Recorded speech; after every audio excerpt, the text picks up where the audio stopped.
Dear students, আজ তোমাদের perfect competition equilibrium পড়াবো। এর আগে তোমাদের আমি ক্যারেক্টারিস্টিক্স বলেছি, অর্থাৎ পারফেক্ট কম্পিটিটিভ মার্কেটের বৈশিষ্ট্য বলেছি। সেখানে যে সমস্ত বৈশিষ্ট্যগুলো বলেছি তার মধ্যে আমি বলেছি যে আরেকবার বলে নিই তোমাদেরকে কী কী বলেছি। Large number of buyer and large number of seller, এটা হচ্ছে ফার্স্ট ক্যারেক্টারিস্টিক্স। অসংখ্য ক্রেতা অসংখ্য বিক্রেতা বলেছি। Price is determined by market mechanism, অর্থাৎ দ্রব্যের দাম এই ধরনের মার্কেটে বাজার দ্বারা নির্ধারিত হয়। বলেছি free entry and free exit, অর্থাৎ অবাধ প্রবেশাধিকার থাকবে, অবাধে বেরিয়ে যাওয়ার অধিকার থাকবে। তারপরে বলেছি AR/MR কার্ভ একই কার্ভ এবং হরাইজন্টাল অ্যাক্সিসের সঙ্গে প্যারালাল, অর্থাৎ এক্স অক্ষ যদি তোমাদের মনে থাকে তাহলে তার সঙ্গে সমান্তরাল হবে অ্যাভারেজ রেভিনিউ এবং মার্জিনাল রেভিনিউ কার্ভ। আর বলেছি যে SC কার্ভ ইউ শেপড এবং MC কার্ভও খানিকটা ইউ শেপড, এগুলো বলেছি। এবার আর এরকম আমি আলোচনা করেছিলাম যে যে কোনো ফার্মই কী করে না, দুটো সাইড থাকে যে কোনো ফার্মের।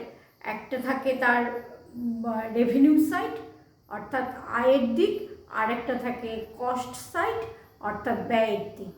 কী পরিমাণ ব্যয় করলে কী পরিমাণ আয় আসে, দুটোর মধ্যে ডিফারেন্সটাই হচ্ছে প্রফিট।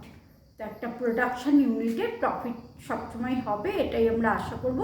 কিন্তু পিকচারে কিভাবে আমরা প্রফিট বা লস বা নর্মাল কন্ডিশন কীভাবে দেখাবো তা, এবং ইকুইলিব্রিয়াম কন্ডিশন অবস্থায় সেটা কীরকম হবে তা আমরা পিকচারে দেখে নিচ্ছি।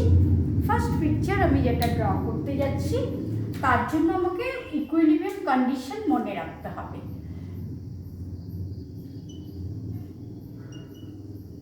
ইকুইলিব্রিয়াম কন্ডিশন অর্থাৎ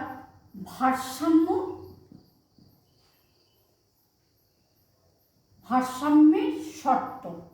ভারসাম্যের শর্ত কি না, দুটো শর্ত আছে। একটা হচ্ছে MR ইকুয়ালস MC, সেকেন্ড হচ্ছে MC নিচ দিক থেকে এসে MRকে ছেদ করবে। এই দুটো কন্ডিশন কিন্তু ইকুইলিব্রিয়াম কন্ডিশন, ভারসাম্যের শর্ত যে কোনো মার্কেট। এটা পারফেক্ট কম্পিটিটিভ পূর্ণাঙ্গ প্রতিযোগিতার বাজার বলে বলছি না, যে কোনো মার্কেট। আরও যে সমস্ত মার্কেট রয়েছে না, একচেটিয়া কারবার মনোপলি মার্কেট, একচেটিয়া প্রতিযোগিতামূলক কারবার মনোপলিস্টিক মার্কেট, যে কোনো মার্কেটে কিন্তু এই দুটো কন্ডিশন কিন্তু ফুলফিলড হতে হবে। এবার দেখে নিই যে কোনো মার্কেটে বা ইকুইলিব্রিয়াম কন্ডিশনটা ফুলফিল হতে হবে। তো আমি আজকে যেহেতু পারফেক্ট কম্পিটিটিভ মার্কেট পড়াচ্ছি, এই পারফেক্ট কম্পিটিটিভ মার্কেটে তোমাদের আমি আগেই বলেছি যে AR/MR রেখা হলো একই রেখা। AR/MR কি না, গড় আয় প্রান্তিক আয় রেখা। এই দিকে আমি কি মেজার করব না, ওয়াই অ্যাক্সিসে আমি মেজার করব AR/MR AC MC সবগুলোই মেজার করবো এদিকে। আর এক্স অক্ষে আমি মেজার করব দ্রব্যের পরিমাণ।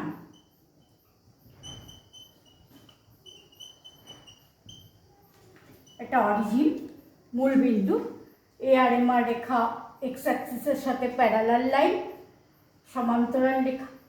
AC রেখা ইউ আকৃতির, এই হলো অ্যাভারেজ কস্ট লাইন অর্থাৎ গড় ব্যয় রেখা। ইউ আকৃতির, আর আমি বলেছি যে এমসি রেখাও ইউ আকৃতির, কিন্তু এসি রেখার মতো অতটা ইউ নয়, এও ইউ আকৃতির। এই হলো এমসি রেখা। তো একটু আগে আমি তোমাদের যেটা পড়ালাম সেটা হচ্ছে যে ইকুইলিব্রিয়াম কন্ডিশন কি। ফার্স্ট ইকুইলিব্রিয়াম কন্ডিশন, প্রথম ভারসাম্যের অবস্থা হচ্ছে এমআর ইকুয়াল টু এমসি হতে হবে। তো 1 নম্বর কন্ডিশনে এমআর ইকুয়ালস এমসি হতে হবে। এই 4টে রেখা আঁকার পরে তোমাকে যেটা দেখতে হবে সেটা হচ্ছে না, এইখানে অনেকগুলো পয়েন্ট আছে, এটা একটা পয়েন্ট, এটা একটা পয়েন্ট, এটা একটা পয়েন্ট, এটা একটা পয়েন্ট, 4টে পয়েন্ট আমার চোখের সামনে আছে। এবার কোন জায়গায় এমআর আর এমসি সমান না, এই পয়েন্টে কি দেখা যাচ্ছে, এই পয়েন্টে দিয়ে পাস করে যাচ্ছে এ আর এমআর এসি, কাজেই এসির সাথে এমআর কন্ডিশন ঠিক নয়। এই পয়েন্টে দেখা যাচ্ছে এসি যাচ্ছে এমসি যাচ্ছে, কাজেই এটাও ইকুইলিব্রিয়াম পয়েন্ট নয়, ভারসাম্য বিন্দু নয়। এই পয়েন্টে দেখা যাচ্ছে এসি যাচ্ছে এ আর এমআর আছে, তো এখানেও ইকুইলিব্রিয়াম পয়েন্ট, এটাও ইকুইলিব্রিয়াম পয়েন্ট না, ভারসাম্য বিন্দু নয়। তাহলে ভারসাম্য বিন্দু কোনটা না, এই পয়েন্টে যেখান দিয়ে এমসি পাস করে যাচ্ছে এই পয়েন্টটা হচ্ছে ভারসাম্য বিন্দু। আমি লিখলাম ই বিন্দু হলো ভারসাম্য বিন্দু। সেখানে কি না, ফার্স্ট কন্ডিশন কিন্তু ফুলফিল করেছে। এখানে এমআর আর যেহেতু এখানে এমআর পাস করছে এমসিও পাস করছে, কাজেই এই পয়েন্টে এতগুলো পয়েন্টের মধ্যে এই পয়েন্টটাতেই এমআর এমসি সমান, কাজে এটা ইকুইলিব্রিয়াম পয়েন্ট। এখনো আর একটা সেকেন্ড কন্ডিশন আমার কি ছিল না, সেকেন্ড কন্ডিশন ছিল যে MC Katz MR from below. MC Katz MR from below, MC নিচ দিক থেকে এসে এমআরকে ছেদ করেছে। যদি লক্ষ্য করো তাহলে দেখতে পাবে যে আমি এমসিটাকে কিভাবে ড্র করলাম না, এমসিটাকে এমনভাবেই ড্র করলাম, এইখান থেকে আমি শুরু করেছি। যদি একটু আগে এগিয়ে গিয়ে ভিডিওটা দেখো তাহলে দেখতে পাবে যে আমি যখন এমসি রেখাটা অঙ্কন করলাম তখন সেটা এখান থেকে আমি স্টার্ট করেছি, স্টার্ট করে এইরকমভাবে ওপরে গেছি। তাহলে কি হচ্ছে না, এমসি এই নিচ দিক থেকে আসছে, এসে এমআরকে ছেদ করে ওপরে চলে যাচ্ছে। তাহলে এই সেকেন্ড কন্ডিশন ফুলফিল হচ্ছে যে MC Katz MR from below. দেখা যাচ্ছে যে এই ই বিন্দুতে দুটো কন্ডিশনই ফুলফিল হয়েছে। তার ফলে এতগুলো বিন্দুর মধ্যে আমি বলছি এই পয়েন্টটাই হচ্ছে ভারসাম্য বিন্দু। এবার ভারসাম্য বিন্দু পাওয়া হয়ে গেলে তোমাকে কি করতে হবে না, তোমাকে দেখতে হবে সেই ভারসাম্য বিন্দু থেকে ভারসাম্য দ্রব্যের পরিমাণ কত, ভারসাম্য দাম কত, না কিভাবে তুমি সেটা পাবে।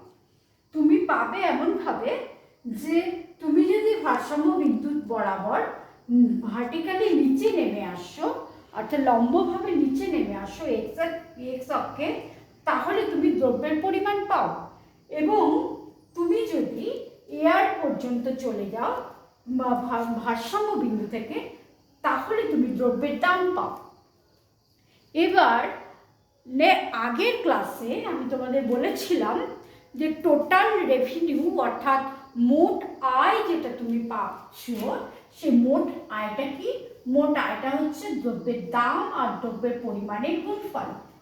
তো দ্রব্যের দাম হলো পি এবং দ্রব্যের পরিমাণ হচ্ছে কিউ, দুটো যখন গুণ করছো তখন তুমি মোট আয়টা পাচ্ছ।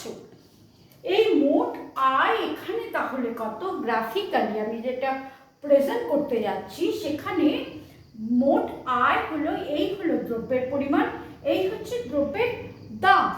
তো দুটোকে যদি তুমি ক্রস করো অর্থাৎ মাল্টিপ্লিকেশন করো বা গুণ করো, যেটাই তুমি বলো না কেন, তখন তুমি কি পাচ্ছ না, দেখতে পাচ্ছ যে এরিয়া পাওয়া যাচ্ছে। কি এরিয়া পাওয়া যাচ্ছে না, এখানে এই এরিয়াটা পাওয়া যাচ্ছে হচ্ছে ও কিউ ইপি। এটা একটা রেক্ট্যাঙ্গেল, এটা একটা আয়তক্ষেত্র। অর্থাৎ কি না, একটা তুমি পেলে হচ্ছে দৈর্ঘ্য আর তুমি পেলে প্রস্থ, যেটা তুমি শিখে এসছো। এই দৈর্ঘ্য আর প্রস্থকে যদি গুণ করো তাহলে একটা আয়তক্ষেত্রের ক্ষেত্রফল তুমি পাও। আমি কিন্তু সেই নলেজ, তোমার সেই নলেজটাকেই এখানে কাজে লাগাচ্ছি।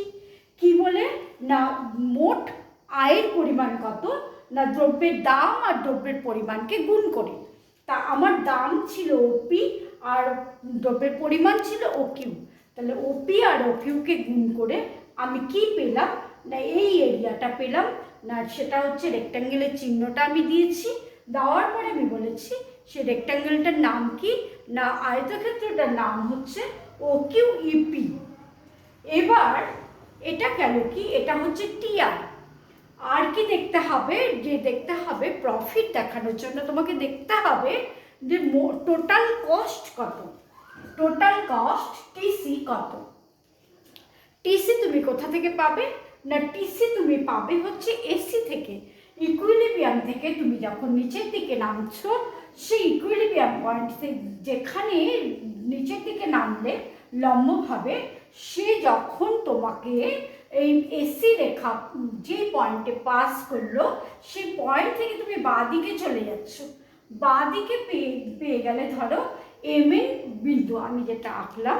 এবার এই যে এসি থেকে তুমি যখন এটা পাচ্ছ, এই রেক্ট্যাঙ্গেলটা অর্থাৎ rectangle O Q N M, এই রেক্ট্যাঙ্গেলটা কিন্তু টিসি অর্থাৎ মোট ব্যয়। তাহলে মোট আয় পেয়ে যাচ্ছ, মোট ব্যয় পেয়ে যাচ্ছ, দুটোকে যদি তুমি বাদ দাও তাহলে তুমি প্রফিট পাবে। এখানে তাহলে প্রফিটটা কত না, প্রফিট হচ্ছে এই শেডেড এরিয়াটা, এই শেডেড এরিয়া হলো প্রফিট। দেখতে পাচ্ছ যে যদি একটা পারফেক্ট কম্পিটিটিভ ফার্ম যদি